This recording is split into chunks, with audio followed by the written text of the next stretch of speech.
so Avatar being a sci-fi movie, kind of need to cover whether or not this is actually going to have, and whether or not the science is actually kind of good in it. Now, one thing y'all might be saying is, hey, you can't replicate the Avatar type technology, but I actually think it's way more plausible than you may imagine. Okay, we've established that you can do cloning. You know, we've cloned sheep. Cloning's possible. Now, we have, been able to do recombinant DNA, so you can take the DNA of one species and combine it with the DNA of another species, and you can get an actual living organism out of it. And so therefore, that's the entire basis of part one of the Avatar project. That's how the Avatar thing was able to work. You take the DNA from the driver and combine it with Na'vi DNA, then that's how you're able to get a drivable Avatar. I mean, that's why it was so essential that Jake Sully was Tom Sully's twin brother, because they had the same DNA, therefore they were able to match up with the same avatar and all that, because the avatar used Tommy's DNA to be made, therefore nobody else could mesh with it properly.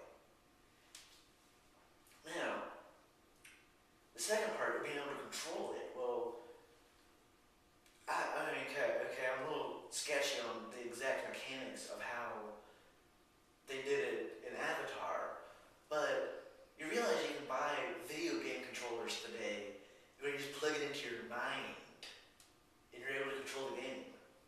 I've seen whole other games where you can put the thing on your head and you control the sensor, control a fan and get balls to fly around some kind of obstacle course type thing. So there are mechanisms in place. Let's say you can. Oh yeah, another key component here is you can actually. There are microchips that doctors have actually developed that you can put inside people's brains that that helps them control epilepsy.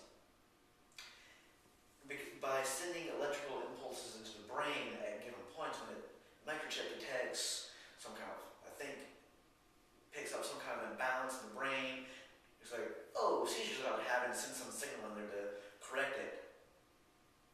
So, and to me, and seeing how the signals sent through your body that controls body movement and all that is a product of electrical signals.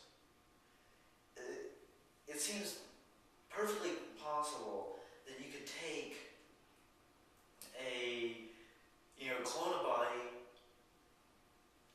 clone an avatar body, put a microchip inside the brain, hook the driver up to some kind of thing like they're doing, and use essentially the same technology that we used, like that I was just mentioning earlier, to use your mind to control video games, and use the microchip inside the avatar to be the receiver, and you can control the avatar, and you can get a person to control another body.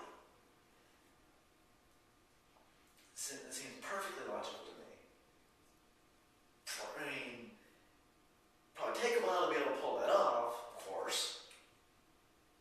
But to me, it seems like the technology is already in place. We just need to develop it to the point where you can actually combine them together with enough skill to be able to pull it off. Now, the problem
could go over that. We need to be able to go over that in order to make the premise of Avatar, I mean, like the setting of Avatar possible.